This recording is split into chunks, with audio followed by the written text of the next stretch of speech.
I found it. The detonator is here. What? How is that possible?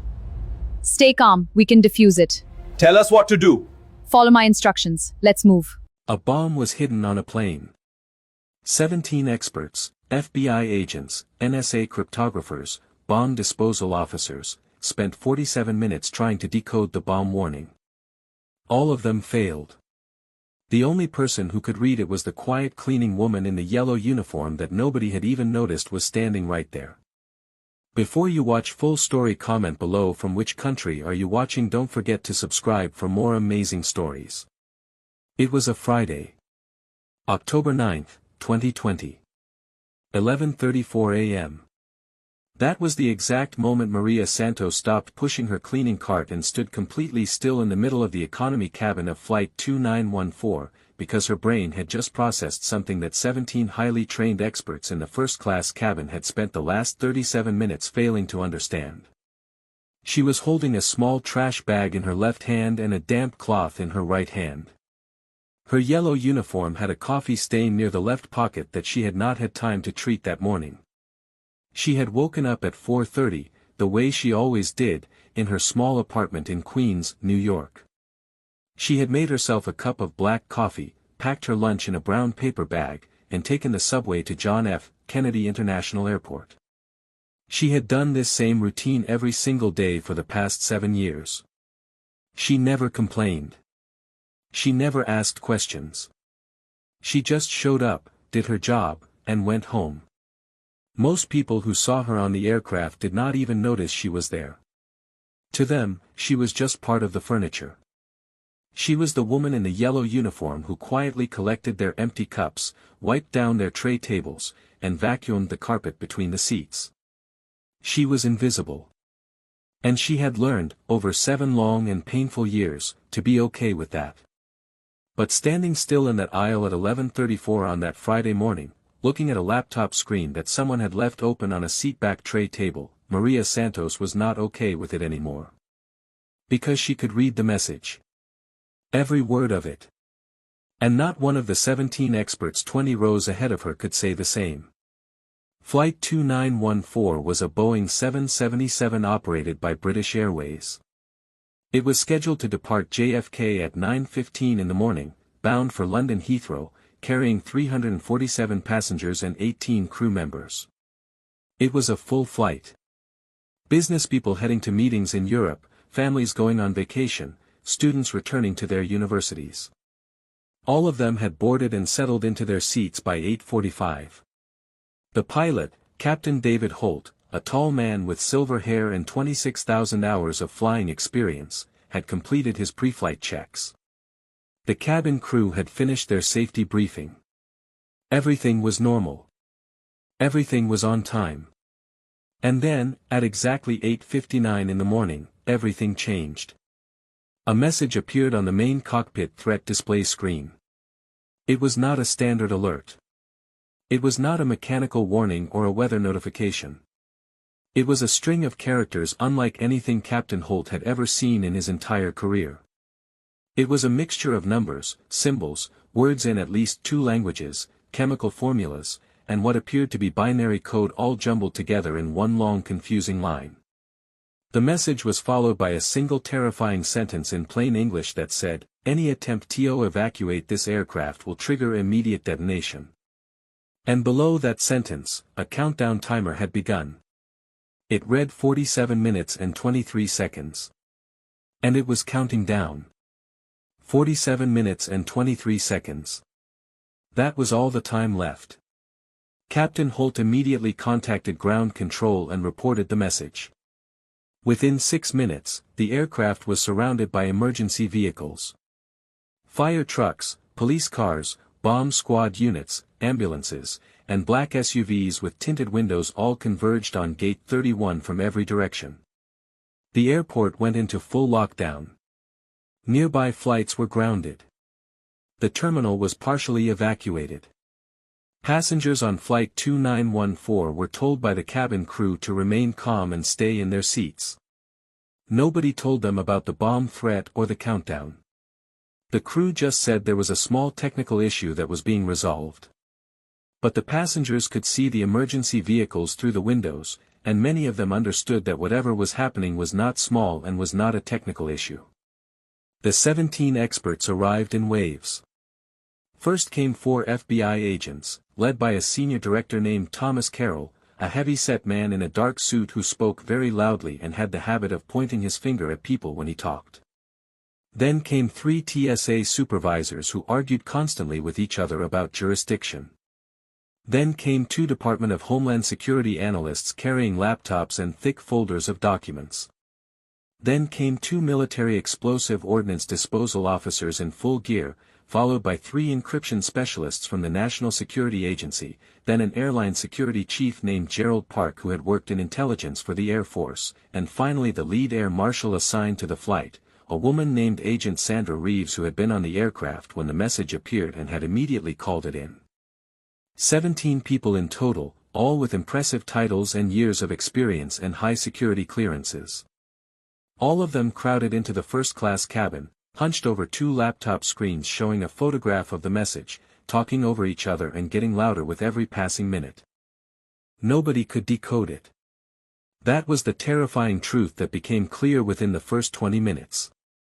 The FBI agents tried their standard decryption software. Nothing. The NSA encryption specialists ran the message through 4 different classified cipher-breaking programs. Nothing. The DHS analysts searched through every known terrorist threat database looking for a matching format or structure. Nothing. The airline security chief compared the message against every suspicious message format he had seen in 18 years of intelligence work. Nothing. One of the military EOD officers suggested it might be a known terrorist code from Southeast Asia and pulled out a manual to compare. Nothing.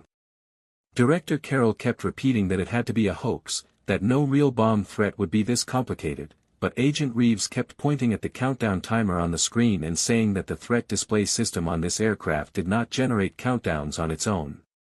Someone with deep knowledge of the aircraft's onboard computer systems had put that timer there. It was real. The message was real.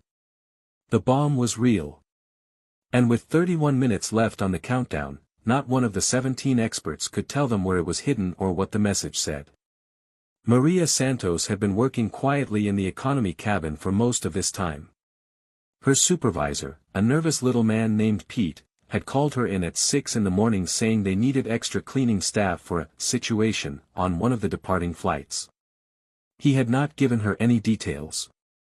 When she arrived and saw the emergency vehicles and the crowd of official-looking people in first class, she understood that the situation was serious.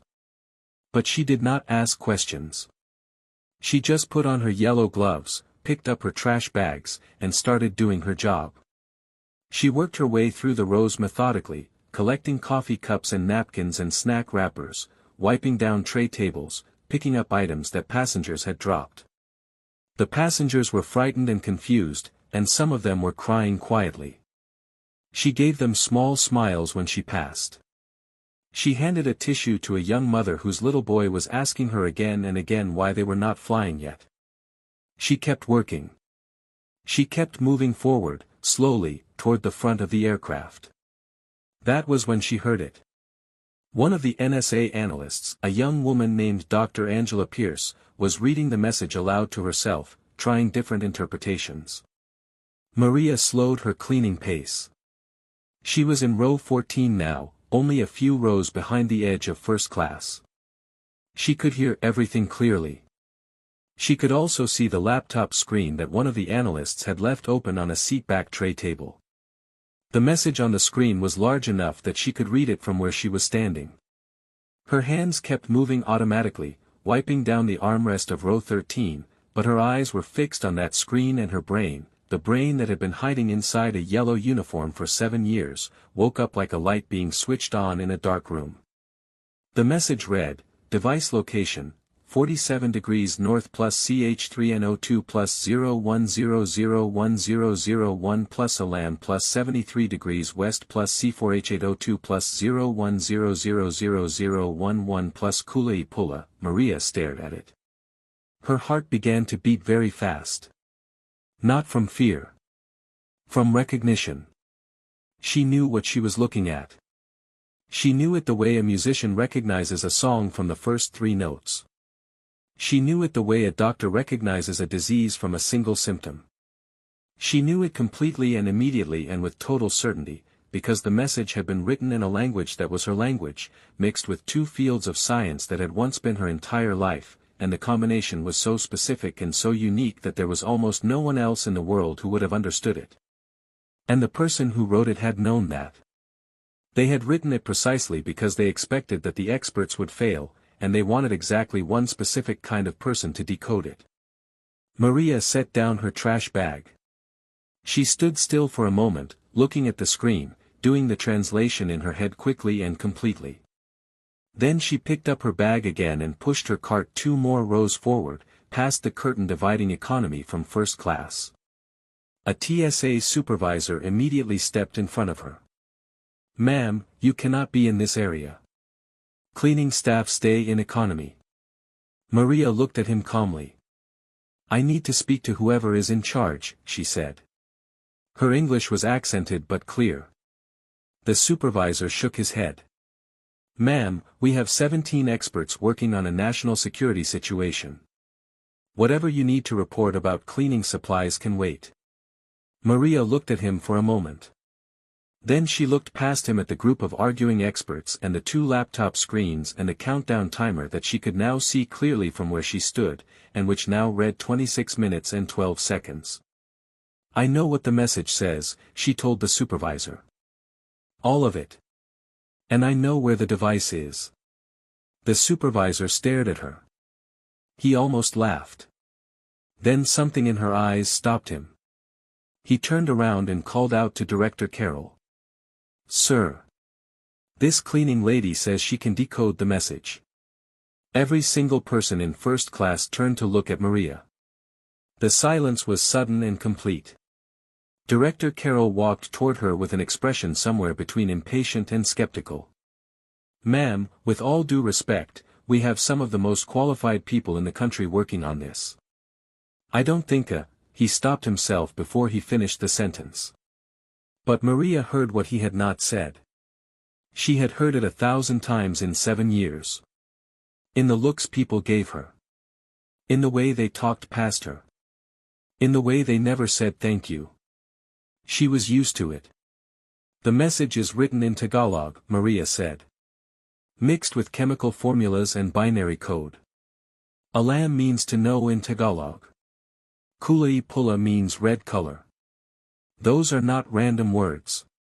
The coordinates 47 degrees north and 73 degrees west point directly to Cargo Bay 47 on this aircraft. The person who wrote this is Filipino. And the chemical formulas and binary are not random. They are telling you exactly where the device is hidden on this aircraft." Dr. Angela Pierce from NSA had pushed her way to the front of the group. She was the youngest person in first class and also the one who had been most openly frustrated with their lack of progress. She looked at Maria with sharp eyes. "How do you know it's Tagalog?" she asked. Not dismissively. Genuinely asking. "Because I am Filipino," Maria said. "And because Alam and Kulay pula are not random letters. They are real Tagalog words. Alam means to know. Kulay pula means red color. I grew up speaking this language. I also know what the chemical formulas mean. CH3NO2 is nitromethane. C4H8O2 is ethyl acetate. Both are used in explosive devices. And the binary codes 01001001 and 01000011 are ASCII for the letters I and C. The coordinates 47 degrees north and 73 degrees west are not a place on a map. They are pointing to Cargo Bay 47 on this aircraft." She paused. "The device is in Cargo Bay 47. In a red container. That is exactly what the message says." There was a silence that lasted perhaps 5 full seconds. Then everyone started talking at once. Director Carroll was demanding to know who she was. The EOD officers were already moving toward the cargo hatch. Dr. Pierce was typing rapidly on her laptop, verifying the binary translations. The airline security chief was on his radio calling the ground crew. The air marshal was standing very still, looking at Maria with an unreadable expression. Agent Reeves stepped forward and held up her hand to silence everyone. She had 22 years of experience and the kind of authority that did not need to be announced. The room went quiet. "Verify the binary first," Agent Reeves said. Dr. Pierce looked up from her laptop 30 seconds later. "She's right. 01001001 is I, 01000011 is C. And the coordinates match Cargo Bay 47 exactly." Reeves nodded once. Then she looked at Maria. "Who are you?" "Really?" Maria took a slow breath. She had not told this story in 7 years. She had buried it so deep that some days she almost believed it had happened to someone else. But there was no time for hesitation and no room for pride. "My name is Maria Santos," she said. "But before that, my name was Dr. Maria Santos. I have a PhD in chemical engineering from MIT and a master's degree in cryptography from Stanford. I worked for defense contractors on classified explosive detection systems for the Department of Defense. I held a top-secret clearance. I consulted for government agencies on threat assessment." She stopped. "Then my husband was arrested for selling classified satellite information to foreign governments. His name was Diego Reyes. He was convicted. Even though I had nothing to do with it, even though I had cooperated fully with the FBI during the entire investigation, my clearance was revoked. No American security firm would touch me. I lost every contract. I could not even get a job as a research assistant. The only work I could find was cleaning aircraft. I have been doing that job for 7 years." She looked around the silent first-class cabin. "I am very good at it." Nobody spoke for a moment. Then Director Carroll said something that Maria had not expected. He did not argue with her. He did not dismiss her. He said, very quietly, "Get the EOD team to Cargo Bay 47, red container, right now." And then he looked at Maria and said, "Please stay right here." The 2 military EOD officers were already moving. The airline security chief was running down the jetway. Dr. Pierce was relaying the coordinates to the ground bomb squad crew waiting outside the aircraft. In the economy cabin, the passengers could sense the sudden movement and urgency, and the crying had become louder. Maria stood in the first-class aisle in her yellow uniform and her yellow gloves and looked at the countdown timer. It read 19 minutes and 47 seconds. 17 minutes and 20 seconds later, the EOD team confirmed it. A red chemical storage container in Cargo Bay 47 contained an improvised explosive device.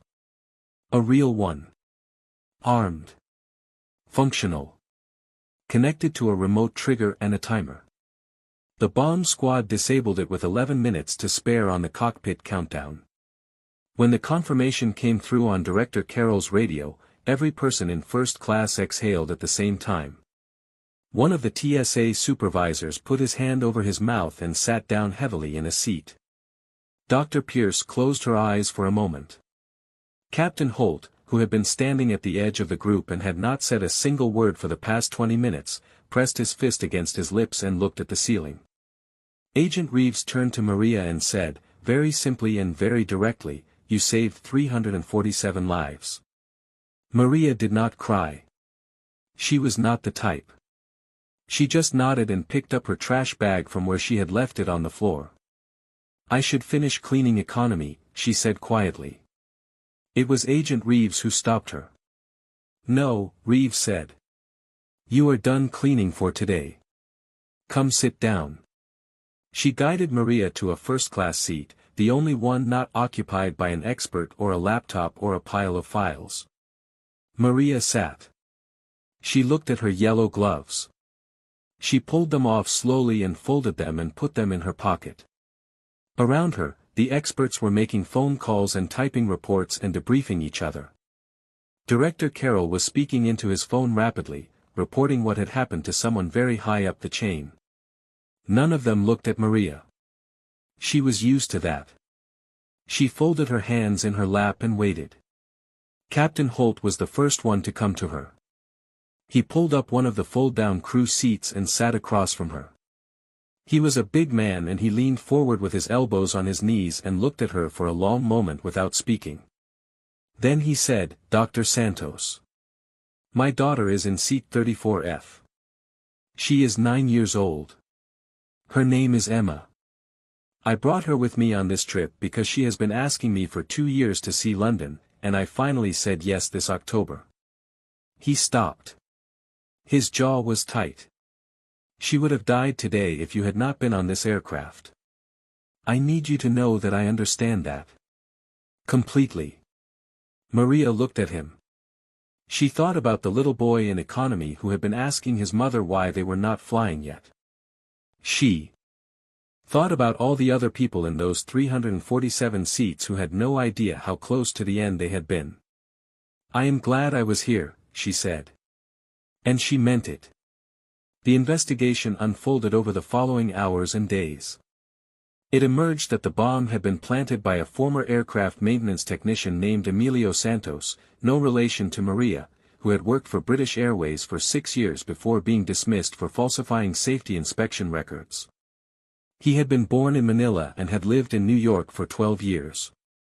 He was also, as the FBI discovered within 48 hours of the incident, a man who had worked closely with Maria's husband Diego Reyes before his arrest. The message had been designed specifically so that Maria, or someone with her exact background, would be the only person capable of decoding it. Emilio Santos had known, somehow, that Maria was cleaning aircraft at JFK. He had believed that she had been destroyed by her husband's case and that she would be too broken and too beaten down to speak up even if she decoded the message. He had counted on her invisibility. He had assumed that 7 years of being overlooked had made her forget who she was. He was wrong. Director Carroll came to speak to Maria privately in one of the airport security offices 3 hours after the bomb was disarmed. He was a different person from the one who had almost dismissed her on the aircraft. He sat across from her with a folder in his hands and his voice was measured and careful, the way a person speaks when they know they need to get something right. "Dr. Santos," he said, "I want to start by saying that what happened today on that aircraft was not acceptable. I mean the way you were initially dismissed. You came forward with information that no one else had and the first response was to tell you to go clean somewhere else. That should not have happened. I apologize for my part in that." Maria looked at him for a moment. "You believed me in the end," she said. "When it counted." Carroll nodded. Then he opened the folder. "The FBI has been discussing your situation since the moment that bomb was confirmed. I have spoken directly with the deputy director. I have also been on the phone with the State Department regarding your husband's case and its effect on your clearance status." He paused. "The review board that revoked your clearance 7 years ago made a determination that, in light of your full cooperation with the investigation and your conduct today, does not hold up to scrutiny." Maria looked at the folder. She had stopped letting herself hope for things a long time ago. Hope was something she had put away in a box along with her MIT certificate and her research papers and her professional identity. She was a cleaning woman. That was enough. It had to be enough. "What are you offering me?" she asked. Carroll slid a single sheet of paper across the desk to her. "The FBI is offering you a position as a senior analyst in our cryptanalysis and threat assessment division. Full reinstatement of your secret clearance pending final review, which in your case will be a formality given today's events. The starting salary is listed at the bottom of that sheet." Maria looked at the number at the bottom of the sheet. It said $127,000 a year. 127,000. She had been earning $15.50 an hour cleaning aircraft. She read the number 3 times to make sure she was reading it correctly. She looked up. "And my husband's case?" she asked. "Will that still be held against me?" Carroll shook his head slowly. You cooperated fully. You testified. You helped close a case that our agencies had been working on for 2 years. What was done to your career afterward was wrong. We can't give you back 7 years, Dr. Santos. But we can make sure the next 7 are different. Maria sat with the paper in her hands for a long time. She thought about every morning she had woken up at 4:30. She thought about Pete calling her in early with no explanation. She thought about the TSA supervisor who had almost turned her away at the curtain. She thought about the 17 experts who had not been able to see the answer that was standing right in front of them in a yellow uniform. She thought about Diego, who had made terrible choices and whose consequences she had been carrying on her own back for 7 years without complaint.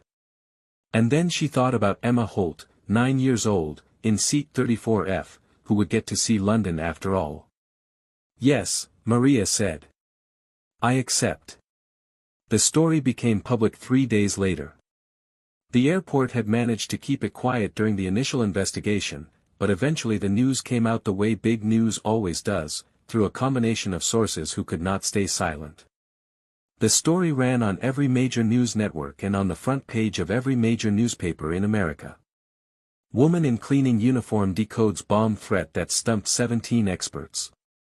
The photograph that ran with every story showed Maria still in her yellow uniform, standing on the tarmac outside the aircraft, taken by a news photographer who had been at the airport covering an unrelated story when the emergency vehicles arrived. In the photograph she was looking at nothing in particular, her yellow gloves sticking out of her pocket, her cleaning cart behind her, her expression completely calm. She looked exactly like what she was, a cleaning woman at the end of a very long shift. Nobody looking at that photograph for the first time would have guessed what she had done. That was exactly the point.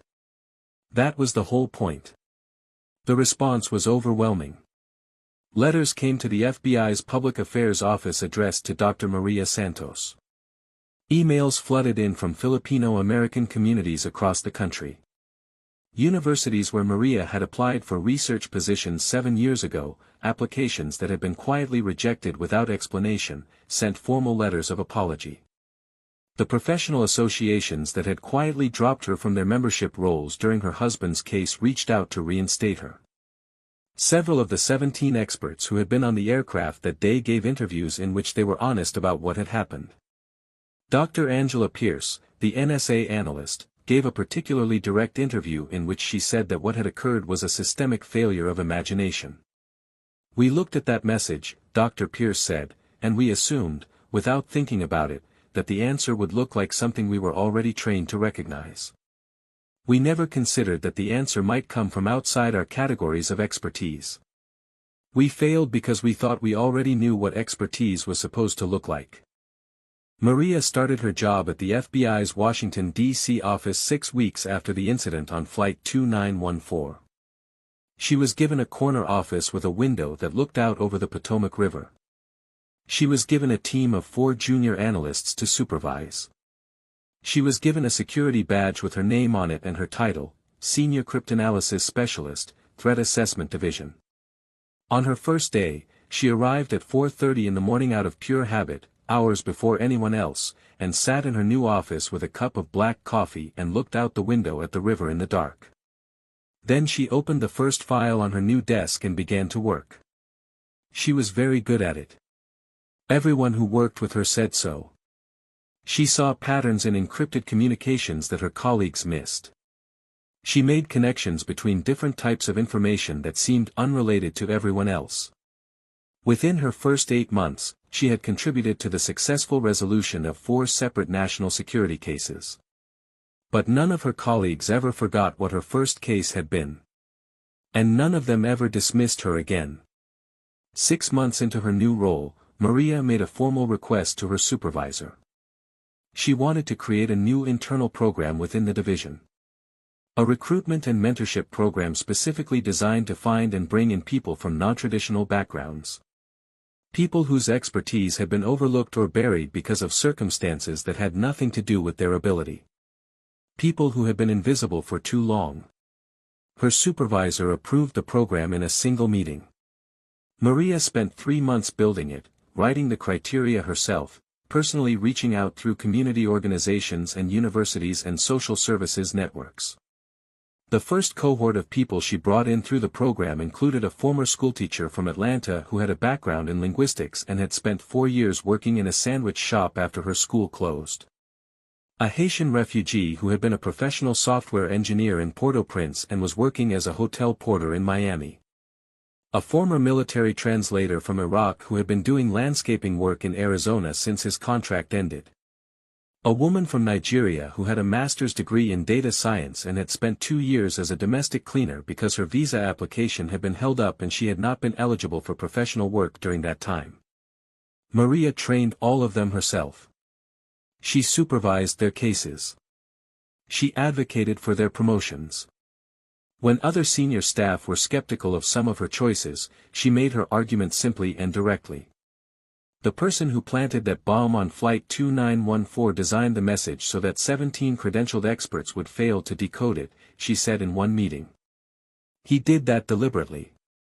He knew what our experts were trained to recognize. He counted on our inability to see expertise that did not look the way we expected it to look. The fact that I was there and the fact that I was still who I had always been, even after everything, that was not luck. That was what happens when you waste the abilities of people because of their circumstances rather than their qualities. We cannot afford to keep doing that. Not when the people trying to hurt us are deliberately designing threats that our standard experts will fail to recognize. 1 year after Flight 2914, British Airways, which had operated the aircraft, organized a private ceremony for the passengers and crew of the flight. They contacted Maria through the FBI's Public Affairs Office and asked if she would attend. She almost said no. She was not comfortable with ceremonies. She was not comfortable being the center of attention. She had spent 7 years working very hard to be invisible, and some part of that habit was hard to let go. But she thought about Captain Holt and his daughter Emma, and she said yes. She wore her good suit. She did not wear the yellow uniform. The ceremony was held at a hotel near Heathrow Airport in London, because most of the passengers had eventually made the flight, rescheduled for 3 days after the incident. 341 of the 347 passengers were present. Some had flown back from London specifically to attend. When Maria walked into the room, 341 people stood up and began to applaud. She stood in the doorway for a moment, looking at them, all of these strangers whose lives had continued because she had been standing in the right place at the right time and had not let 7 years of being dismissed stop her from speaking up when it mattered. Captain Holt came to her first. He was not in his uniform.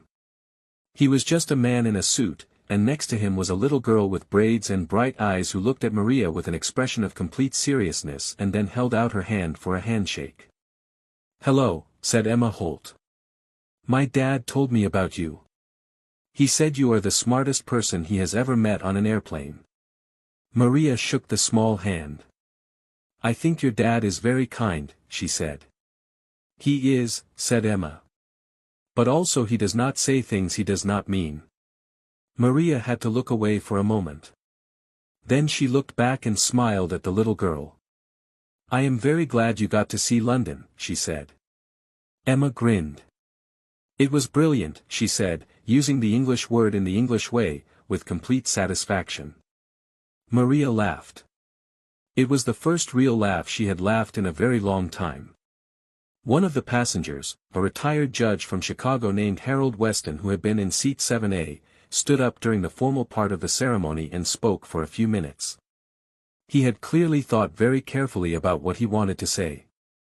"I want to address something specific," he said, standing at the front of the room with his notes in his hand. "And that is the fact that most of us on that aircraft, myself included, did not notice Dr. Santos. We saw the yellow uniform. We registered the presence of a cleaning person. We looked right through her, the way people look through cleaning staff everywhere, every day, in every country, because we have decided collectively and without thinking about it that cleaning is an invisible job done by invisible people. And we were wrong to do that. Not just on that day. Every day." He paused. "When I was a judge, I used to tell juries to set aside their assumptions and look only at the evidence. I was not doing that myself on that aircraft. I was running on assumptions. And those assumptions nearly cost 347 people their lives. He looked at Maria directly. I am a judge. I am supposed to be good at seeing things clearly. I was not good at it that day. You were. I am grateful. Maria stood up to speak last. She had not prepared remarks. She spoke simply and without notes. She said that she did not want anyone to feel guilty about not noticing her on the aircraft that day. She said that she had spent 7 years making herself as unnoticeable as possible and she had been quite successful at it. She said that what she wanted people to take away from that day was not guilt about the past but a different way of looking at the present.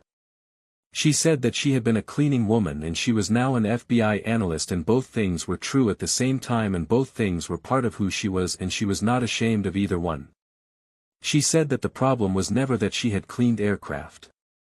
The problem was that cleaning aircraft had made her invisible to people who should have been able to see her. She said that expertise was not something you wore like a uniform. It was something you carried inside you, and it did not go away just because circumstances changed, and it did not disappear just because nobody was looking at it. She said that somewhere right now, in every airport and every hospital and every school and every office building, there were people walking around with knowledge and ability and experience that the world was not using because the world had decided, based on the job they happened to be doing at that particular moment, that they were not worth asking. She said that was the real bomb. The one nobody was trying to defuse. 3 years after Flight 2914, Dr. Maria Santos was appointed Deputy Director of the FBI's Threat Assessment and Cryptanalysis Division. She was the first person of Filipino descent to hold that position. She was the first person with a gap in their career history of more than 5 years to be appointed at that level. At her swearing-in ceremony, she wore her good suit and stood up very straight and repeated the words of her oath in a clear, steady voice. Afterward, a junior analyst named Patricia Lim, who had come into the FBI through Maria's non-traditional recruitment program after 7 years working as a hotel housekeeper, came up to her and shook her hand. "Congratulations, Deputy Director Santos," she said. Maria looked at her. Patricia had joined the division 14 months ago and had already demonstrated a remarkable ability to spot patterns in encrypted financial communications that her more senior colleagues consistently missed. Maria had no doubt that she would go very far. "Thank you, Patricia," Maria said. "How is the Martinez case coming?" Patricia's eyes lit up. She began explaining, rapidly and with complete confidence, a new approach she had been developing. Maria listened carefully, nodding, asking questions. Around them, other people at the ceremony talked and ate and took photographs. Maria paid no attention to any of it. She was focused on Patricia and the Martinez case, the way she was always focused on the work, the way she had always been, even when nobody was watching. That was the thing about Maria Santos that no one who worked with her ever forgot. She had been invisible for 7 years. She had cleaned hundreds of aircraft and been looked through by thousands of passengers and given small polite smiles by crew members who had already forgotten her face by the time they turned away. She had done that job with complete dedication and without complaint, because it was her job and she believed in doing her job properly regardless of what the job was.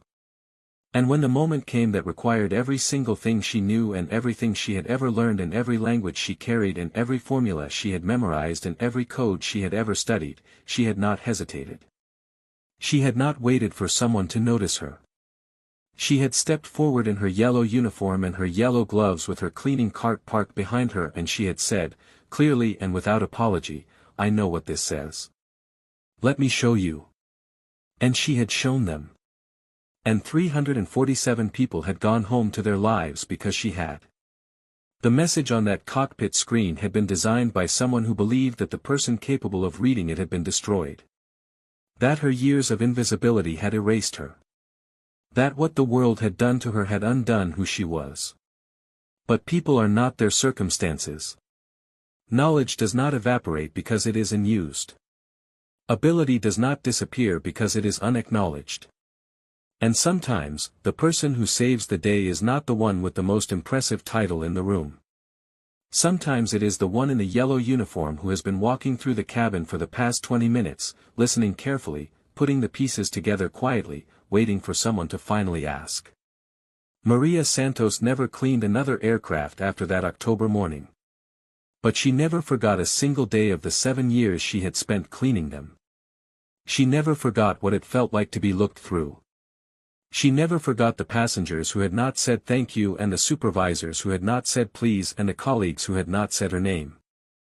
And she made sure, every single day of the rest of her career, that the people who worked for her were seen. Completely. Without condition. Because she understood, better than almost anyone, the cost of the alternative. And she was never willing to pay that cost again.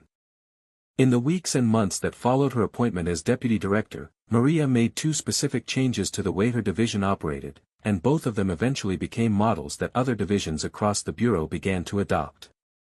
The first change was a standing rule that she called the open floor principle. In any briefing, any meeting, any crisis situation, every person present in the room had the right to speak and be heard before their title or rank was weighed. The idea was straightforward.